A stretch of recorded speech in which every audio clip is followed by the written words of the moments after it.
नमस्कार। खबरों की खबर में आप सभी का स्वागत है। आपके साथ मैं हूं खुशबू।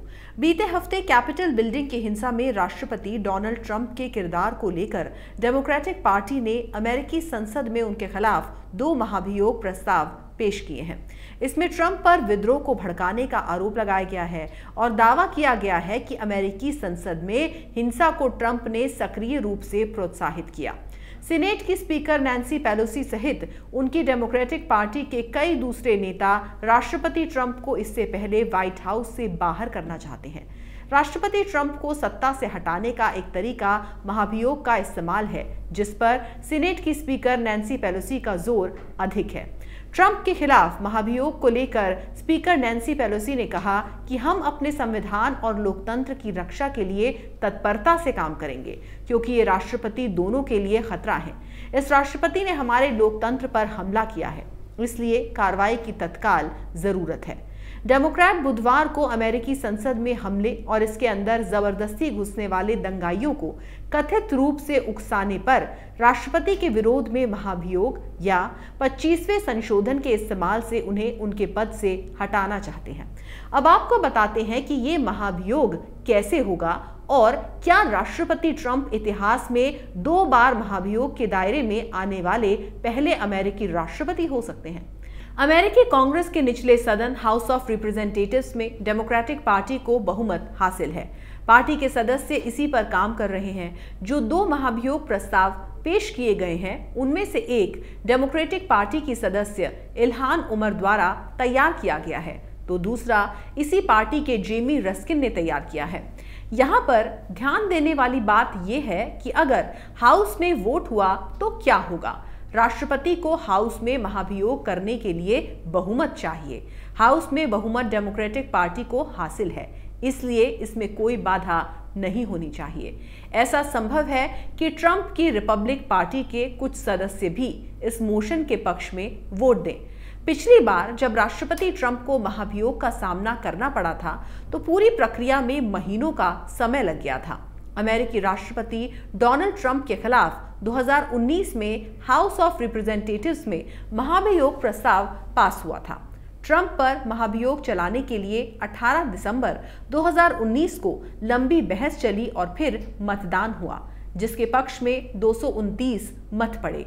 उन पर सत्ता के दुरुपयोग के लिए महाभियोग का प्रस्ताव निचले सदन में 197 के मुकाबले 229 मतों से पास हुआ था।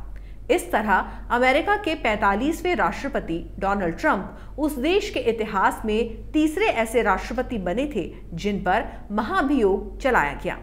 लेकिन यहाँ पर ध्यान देने वाली बात यह है कि महाभियोग से अब तक किसी की कुर्सी नहीं गई है, यानी कि अमेरिकी इतिहास में अभी तक किसी भी राष्ट्रपति को महाभियोग की प्रक्रिया के तहत हटाया नहीं गया है। राष्ट्रपति डोनाल्ड ट्रंप से पहले 2 और अमेरिकी राष्ट्रपति के खिलाफ महाभियोग की कार्रवाई हुई है। साल 1968 में अमेरिकी राष्ट्रपति एंड्रयू जॉनसन और 1998 में राष्ट्रपति बिल क्लिंटन पर महाभियोग चलाया गया था, लेकिन सीनेट ने उन्हें दोषी नहीं ठहराया। 1968 में अमेरिकी राष्ट्रपति एंड्रयू जॉनसन के खिलाफ अपराध और दुराचार के आरोपों पर हाउस ऑफ रिप्रेजेंटेटिव्स में महाभियोग प्रस्ताव पास हुआ। उनके खिलाफ संसद में आरोपों के 11 आर्टिकल्स पेश किए गए। हालांकि सीनेट में वोटिंग के दौरान जॉनसन के पक्ष में वोटिंग हुई और वो राष्ट्रपति पद से हटने से बच गए। वहीं 1998 में बिल क्लिंटन पर व्हाइट हाउस में इंटर्न रही मोनिका लेविंस्की ने यौन उत्पीड़न के आरोप लगाए थे। उन्हें पद से हटाने के लिए हाउस ऑफ रिप्रेजेंटेटिव्स में मंजूरी मिली थी, लेकिन सीनेट में बहुमत नहीं मिल पाया। इसके अलावा वाटरगेट स्कैंडल में पूर्व राष्ट्रपति रिचर्ड निक्सन के खिलाफ महाभियोग की कार्रवाई होने वाली थी, लेकिन उन्होंने 1974 में पहले ही इस्तीफा दे दिया था। उन पर अपने एक विरोधी की जासूसी का आरोप लगा था। जहां तक बात डोनाल्ड ट्रंप की है, तो पिछली बार के मुकाबले इस बार समय कुछ ही दिनों का है, बल्कि सिर्फ 1 हफ्ता बाकी है। अब जबकि प्रस्ताव पेश किया जा चुका है, लिहाजा जल्द ही इस पर चर्चा और वोटिंग की उम्मीद है। अमेरिकी संविधान के मुताबिक सीनेट को राष्ट्रपति को उनके पद से हटाने के लिए मुकदमा चलाने और दोषी ठहराने के लिए वोटिंग कराना आवश्यक है। और राष्ट्रपति को दोषी ठहराने के लिए और उन्हें उनके पद से हटाने के लिए 2/3 सेनेटर्स की सहमति जरूरी होगी। इसका मतलब यह हुआ कि रिपब्लिकन पार्टी के सदस्यों की अच्छी खासी संख्या को राष्ट्रपति के खिलाफ वोट देने की जरूरत पड़ेगी। इस समय सीनेट में रिपब्लिकन पार्टी को बहुमत हासिल है, लेकिन केवल 2 सीटों की। सवाल यहां पर यह है कि क्या रिपब्लिकन पार्टी के सेनेटर्स राष्ट्रपति ट्रंप के खिलाफ वोट देंगे? फिलहाल इसकी उम्मीद कम है। राष्ट्रपति ट्रंप के सहयोगी और रिपब्लिकन पार्टी के एक अहम नेता सीनेटर लिंडसे ग्राहम ने राष्ट्रपति से नाता तोड़ लिया है, लेकिन इसके बावजूद उनका कहना है कि वो उन्हें पद से हटाने का समर्थन नहीं करेंगे। साल 2012 में राष्ट्रपति चुनाव के हारे उम्मीदवार सेनेटर मिट रोमनी पिछली बार रिपब्लिकन पार्टी के ऐसे अकेले सदस्य थे जिन्होंने ट्रंप के खिलाफ वोट दिया था, लेकिन इस बार उनका कहना है कि महाभियोग से कोई फायदा नहीं है क्योंकि समय बहुत कम है। लेकिन एक और उनकी पार्टी के ही एक और सेनेटर ने कहा है कि वो ट्रंप के खिलाफ वोट देंगे। हकीकत तो ये है कि रिपब्लिकन पार्टी के अधिकतर सेनेटर्स ने अब तक अपनी राय सामने नहीं रखी है। यहाँ पर जानना जरूरी है कि ट्रंप के लिए इस सब का मतलब क्या है। इसका मतलब ये है कि महाभियोग पिछली बार की तरह ही नाकाम हो सकता है। पिछली बार की तुलना में इस बार ट्रंप के खिलाफ कुछ रिपब्लिकन सेनेटर्स खुलकर सामने आए हैं, लेकिन अधिकतर लोग उनके खिलाफ अब भी जाने को तैयार नहीं हैं। लेकिन अपने पद से हटने के बाद भी ट्रंप की मुसीबत कम नहीं होगी। संविधान के हिसाब से ट्रंप के राष्ट्रपति पद से हटने के बाद भी उन्हें महाभियोग के लिए दोषी ठहराया जा सकता है और उनके राष्ट्रपति के पद के लिए चुनाव लड़ने पर प्रतिबंध लगाया जा सकता है। जब बाइडेन शपथ लेंगे तो डेमोक्रेट सेनेटर्स सीनेट में बहुमत में होंगे। उस समय ये काम शायद थोड़ा आसान हो।